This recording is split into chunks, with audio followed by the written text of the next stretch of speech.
Halo, apa kabar Anda semua? Semoga selalu dalam keadaan sehat walafiat. Pasti banyak sekali nanya-nanya nih, Bung Rocky kemana aja nih? Ini sejak pagi udah ditanyain sampai sekarang kok belum ada update lagi, Bung Rocky gitu. Apalagi selama kemarin debat kan mesti ditunggu-tunggu itu, Bung Rocky. Saya tadi berkunjung ke istana Istana Kuning namanya Istana Kerajaan Kota Waringin Mhm. yang didirikan tahun 1806 yang kemudian terbakar dan direnovasi itu. Jadi oleh pangeran saya dijamu di situ lalu ada semacam ya upacara adat Mhm. untuk membekali mereka yang berhati jujur begitu kata Yes, pangeran.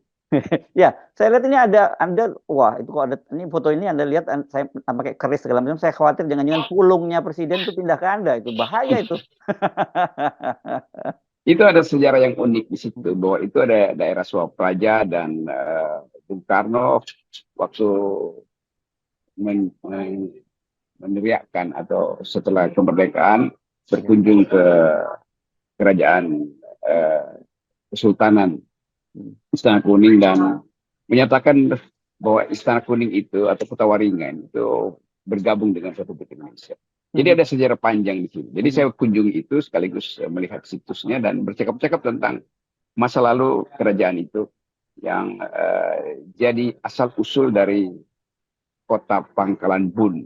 Jadi Sultan ke-13 itu waktu dia pindahin ibu kota ke kota Waringin ini, dia menyusuri sungai dan di sungai itu dia bertanya, ini pangkalan siapa? Lalu penduduk bilang itu pangkalan si Buun. Buun ini adalah warga Dayak. Dan Mhm. yang menarik adalah kemudian sang Sultan menyatakan bahwa oh kalau begitu nama kota ini adalah Pangkalan Buun.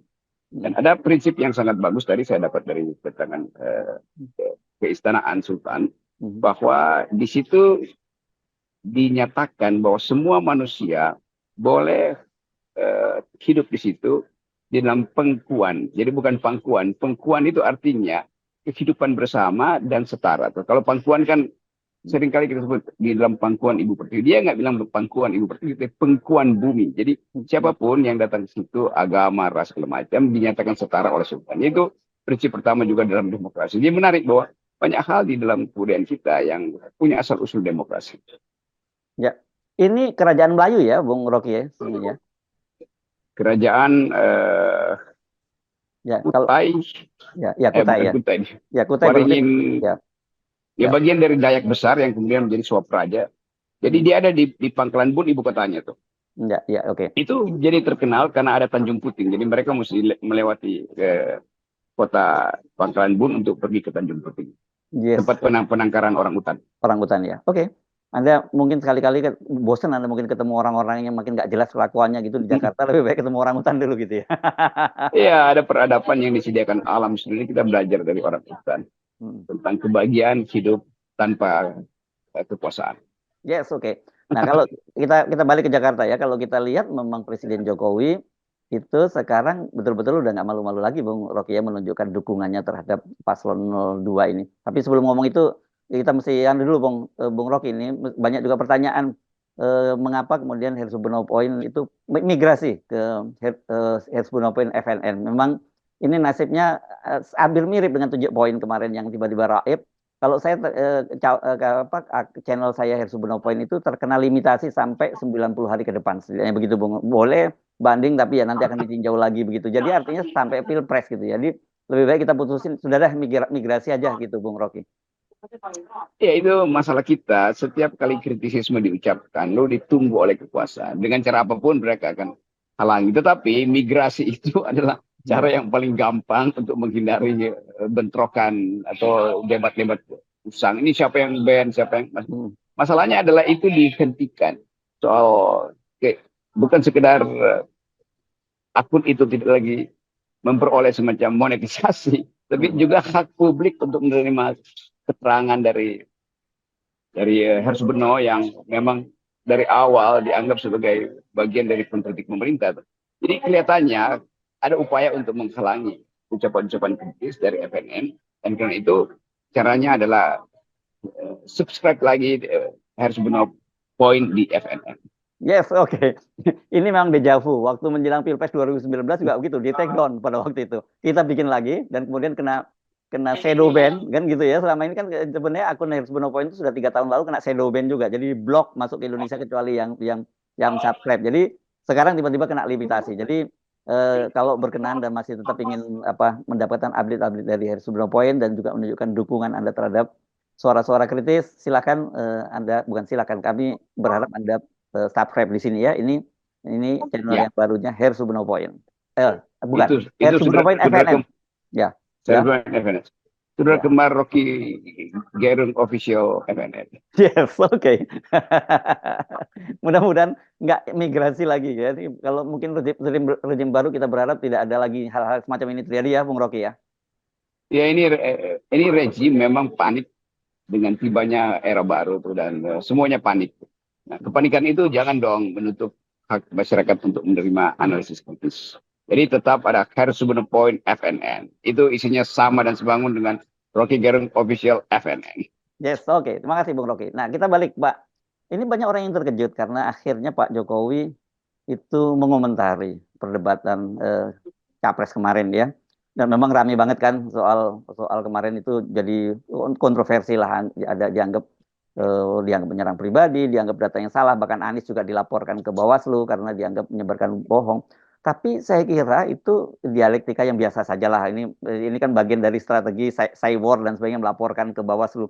Tapi kalau seorang presiden kemudian mengomentari perdebatan itu, saya kira kok tidak, ini menurut saya udah bukan etik lagi nih, menurut saya itu udah keterlaluan ini Bung Rocky.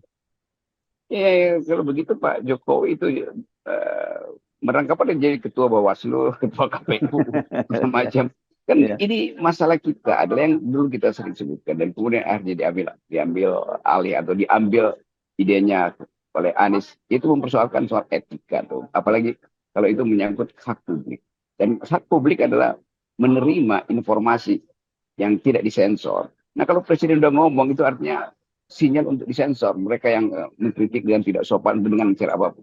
Padahal debat itu dimaksudkan untuk secara leluasa setiap kandidat itu mengeksplorasi ide dengan logika, dengan estetika maupun dengan satire. Kan itu intinya kan. Jadi jangan sampai, atau bukan jangan sampai, sudah terjadi bahwa Presiden Jokowi itu nggak ngerti bahwa ini debat justru untuk menguji stabilitas emosi orang, ke, keteduhan batin seseorang, dan kecepatan berpikir seseorang. Jadi Jokowi betul-betul ingin menghalangi perdebatan. Padahal ini menjadi model baru untuk menilai kapasitas dari para capres, yaitu menguji sekaligus ditonton oleh publik kemampuan mengendalikan emosi, ketajaman menggunakan rasio. Itu sebetulnya yang kita inginkan dan sedang dipromosikan oleh netizen. Netizen menunggu ide itu diucapkan. Netizen menunggu logika itu diterangkan, bahkan menunggu siapa yang akan babak belur di situ kan. Itu hal yang biasa aja. Ya, iya. Nah, kalau sekarang ternyata beliau udah menyatakan bahwa itu lebih pada pribadi, nggak ada substansinya, dan kemudian juga mengomentari soal bahwa data-data pertahanan itu nggak bisa dibuka umum seperti toko kelontong. Sebenarnya kan nggak ada yang mau membuka lebih detail seperti apa postur pertahanan kita dan sebagainya. Itu lebih perdebatan pada bagaimana penggunaan anggaran di Kementerian Pertahanan kan, dan harusnya itu masih cukup berhenti pada domainnya Pak Prabowo. Kalau yang mau mempersoalkan Pak Prabowo dan timnya nggak ada masalah. Kalau presiden masuk ke situ, itu yang saya kira ini udah terlalu jauh gitu. Betul, yang dipertengkarkan kemarin adalah kebijakan pertahanan yang sedang dijalankan Pak Prabowo di dalam kepemimpinan Presiden Jokowi yang punya aspek anggaran, dan itu artinya akan ada masalah dengan keadilan sosial, dengan kemakmuran.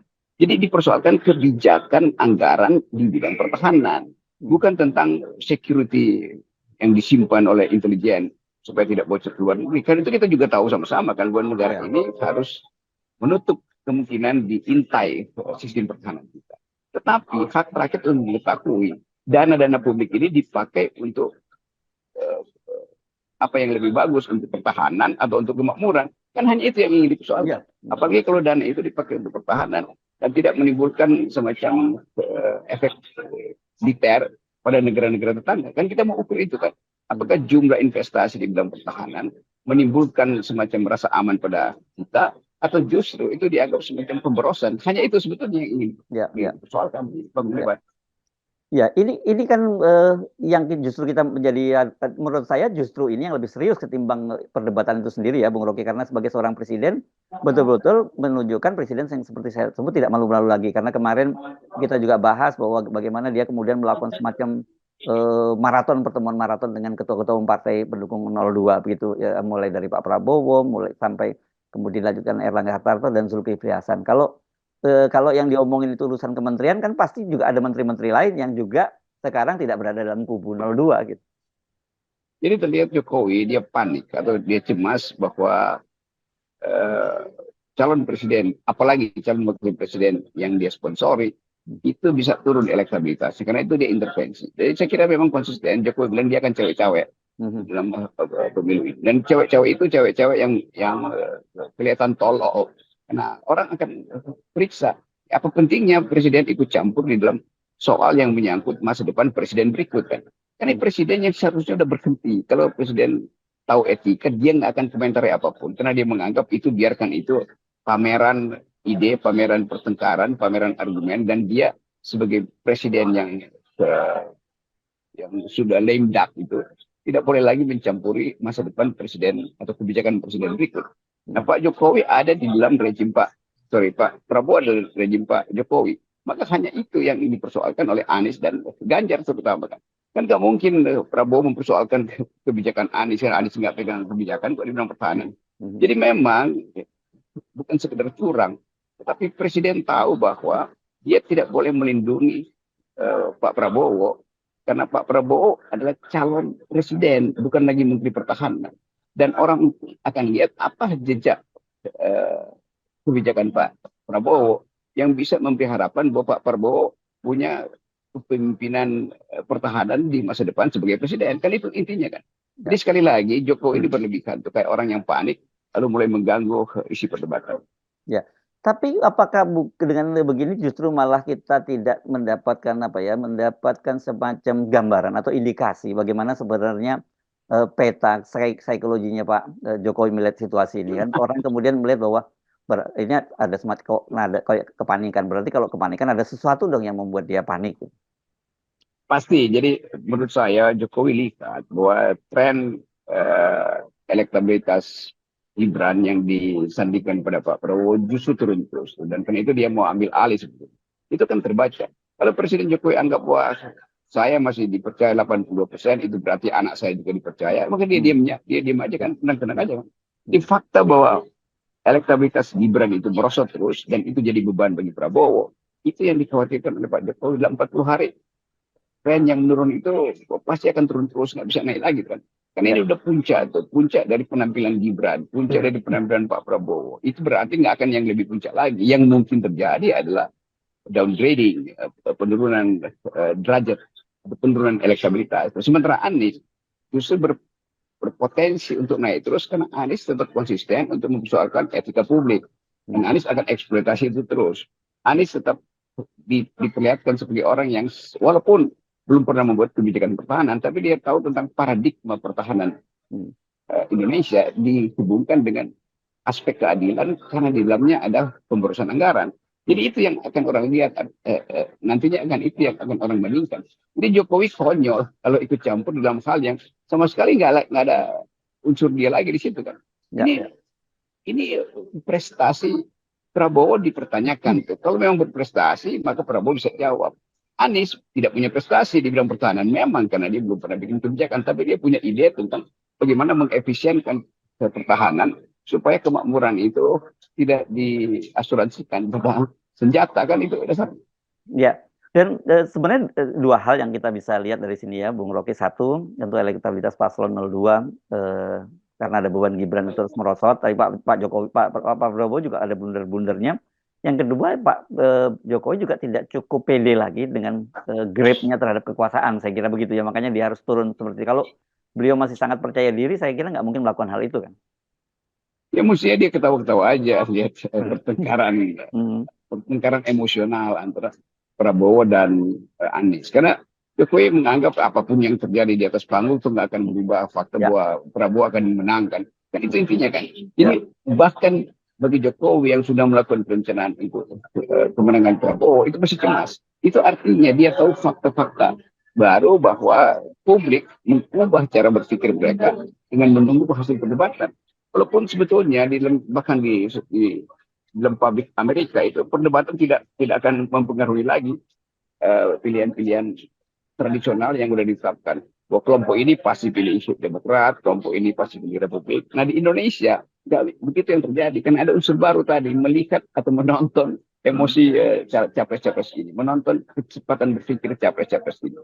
Jadi ini adalah poin baru dalam politik kita, yaitu debat yang tadinya sebetulnya nggak banyak berpengaruh, akhirnya menjadi faktor di mana orang bosan untuk melihat baliho, bosan untuk mendengarkan visi misi, lalu berupaya untuk memilih nanti berdasarkan apa yang mereka pandang real time tentang kemampuan berpikir dan kemampuan mengatur emosi. Ya, ya, ya. Dan faktor swing voters ya, terutama pemilih pemula itu ya, pemilih atau Gen Z itu menjadi sangat dominan ya sekarang ya. Betul, dan itu dasarnya kenapa kita selalu percaya bahwa perubahan itu bisa terjadi di hari-hari terakhir pemilu. Yes. Karena kesempatan untuk memperbaiki tidak mungkin lagi. Dan Gen Z ini yang kita sebut sebagai undecided voter selalu menunggu manfaat terakhir yang bisa mereka terima untuk menuntun mereka ke kotak suara. Dan itu bisa menyebabkan yang sudah diucapkan oleh lembaga survei Kompas bahwa 27% undecided itu menurut saya bisa naik sampai 32-33%. Itu artinya legitimasi dari pemilu ini betul-betul dipertanyakan. Apalagi kalau undecided itu akhirnya beralih pada paslon yang pro perubahan. Yes, itu yang dicemaskan oleh Pak Jokowi. Yes, oke. Baik. Terima kasih, Bung Rocky, tetap 0% ya. Oke.